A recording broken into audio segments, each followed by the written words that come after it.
Jadi apabila dulu saya mula belajar dan saya mula memahami sedikit-sedikit dalam Al-Quran itu, ya, mula terbuka suatu pikiran, ya, mula mendapat suatu pikiran daripada Tuhan. Saya percaya itu datang dari Tuhan, ya, karena kami orang Melayu ada 5 kali sembahyang dari pagi sampai malam, subuh, zuhur, asar, maghrib, isya. Dalam 5 kali sembahyang bacaannya sama saja. Dalam 5 kali sembahyang diambil dari buku pertama dalam Al-Quran, namanya surah Al-Fatihah. Malam hari ini kalau tak kenal Quran saya ada bawa. Ya, memang tak tahu baca, saya bacakan nanti.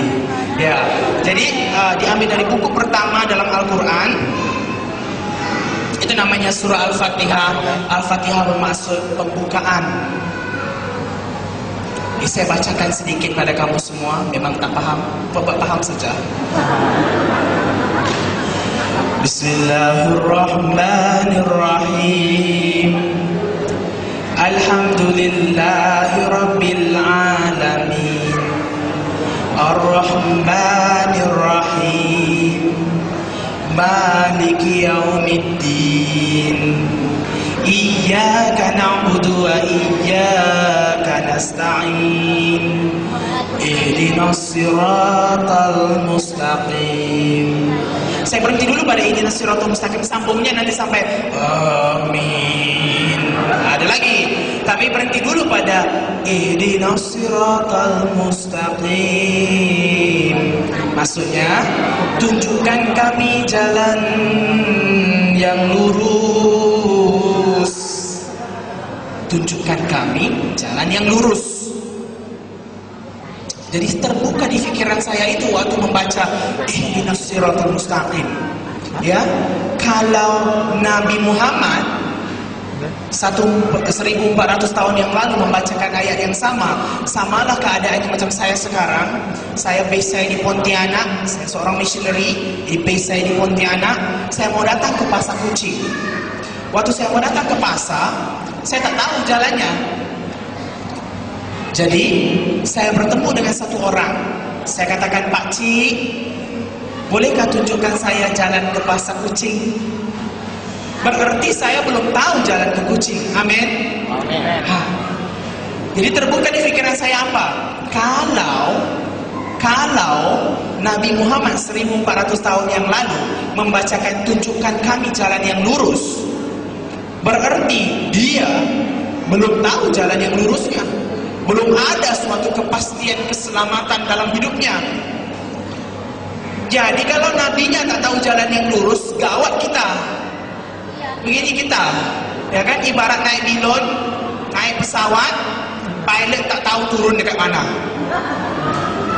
Pesawatnya tak tahu nak landing dekat mana. Boleh jatuh dalam laut, boleh masuk dalam gunung, boleh langgar sana langgar sini. Karena pilotnya tak tahu. Jadi kalau Muhammad itu macam pilot lah orang Islam itu, ya kan? Dia sendiri tak tahu jalan lurusnya. Saya apatah lagi bertambah gawat, ya kan? Bertambah susah saya. Oh, jadi saya kata, gimana ini? Muhammad aja tak tahu jalannya, ya kan? Dia aja macam orang buta, habislah yang lain lebih buta. Nah, kemudian tengok lagi dalam sejarah Islam. Dikatakan dalam Al-Quran, jangan kamu hampiri zina. Bila dia kata jangan hampiri zina, tahu-tahu istrinya sampai 23 orang. Kata jangan berzina, tapi kawin sampai 23 orang. Paling tua umur 40 tahun, paling muda umur 6 tahun. Kalau saya belajar psikologi, di dalam psikologi ada suatu penyakit disebut ketidakseimbangan mental. Di dalam ketidakseimbangan mental itu ada suatu bab disebut pedofilia. Berarti orang tua, orang dewasa yang bernafsu kepada budak-budak. Jadi bila tengok kriterianya itu, Muhammad itu pas. Cun. 6 dia dengan istilah itu. Wah, saya kata, gawat kalau nabinya saja tidak seimbang mentalnya. ya kan? Kawin sampai 23. Jadi bila yang begitu, kemudian ada lagi dia kata di dalam Al-Quran, jangan membunuh, ya. Tetapi 1/4 semenanjung tanah Arab sejarah Islam buktikan bahwa semuanya dibunuh Muhammad. Diletakkan pedang di sini waktu perluasan jajahan Islam, katanya fasling taslam, kamu jadi Islam, kamu selamat katanya. Kalau tak selamat, kalau kata tidak, potong, KO terus, habis. Sejarah membuktikan nabinya saja membunuh orang. Kata jangan membunuh. Ada pula dalam Al-Quran bunuh suci, jihad. Bunuh satu orang Kristen dapat 7 perempuan di surga. Inilah mereka punya ajaran. Kemudian kami percaya lagi dalam malaikat, angel, percaya. Tetapi malaikat dalam Islam itu takut anjing. Sebab itu orang Melayu tak boleh beranjing. Nanti kalau malaikatnya bawa berkat terbang turun dari surga, mau masuk ke pintu rumah, tiba-tiba anjingnya tercici berkatnya, lari malaikatnya. Jadi tak boleh beranjing. Dan seterusnya malaikatnya itu Rabu malam, ya, malam-malam tak nampak. Jadi 7 hari sebelum hari raya semua orang Islam, orang Melayu pasang pelita, ya, malam 7 liko. Karena dia kata malam itu adalah malam turun berkat. Di semua pasang pelita. Kalau tidak, tak ada lampu itu, malaikat salah mendarat nanti. Berkat tak sampai, malaikatnya terlanggar tiang elektrik lah, konon-kononnya. Dia tak sampai berkatnya. Jadi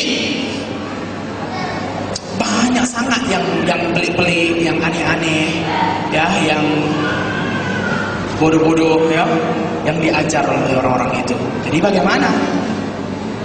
Kemudian ada lagi dalam Islam lahir kembali, lahir baru. Ya, dalam Kristen ada reborn. Apabila kita percaya kepada Yesus, maka hidup kita dijadikan ciptaan yang baru, lahir kembali kita. Tetapi dalam Islam tidak ada reborn, tidak ada istilah lahir kembali itu. Jadi Muhammad melihat orang sudah berdosa sampai 60 tahun, 50 tahun, 40 tahun jadi Islam, bagaimana nak ampun dosa balik? Oh, teringat dia lahir kembali. Tapi konsepnya berlain dengan konsep kita orang Kristen. Dibikinnya di Mekah satu batu hitam, diukir bentuk, maaf cakap, woman secret part, ya, alat sulit orang perempuan. Apa yang dibikin? Buat lubang, diukirlah persis gambarnya, sama gambarnya. Orangnya semua pergi masuk kepala dalam lubang itu. Waktu musim haji. Jadi bila masuk kepala, keluar dari kepala itu, keluar dari lubang batu hitam itu disebut hajar aswad. Batu itu hajar itu batu, aswad itu hitam, keluar. Dan imam pun pegang kepala, katanya kau sudah tahir, kau sudah suci, dosamu diampun. Cukup kepala.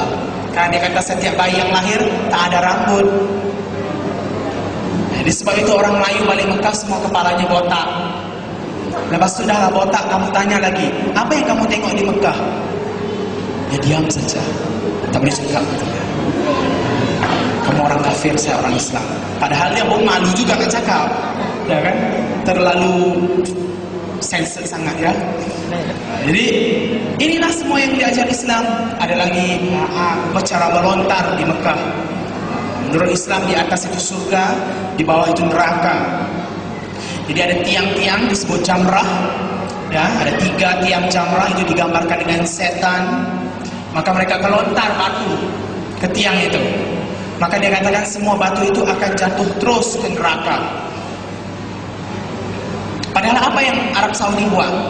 Ditipu kerajaan Arab Saudi, dia letak lori di bawah, ya kan?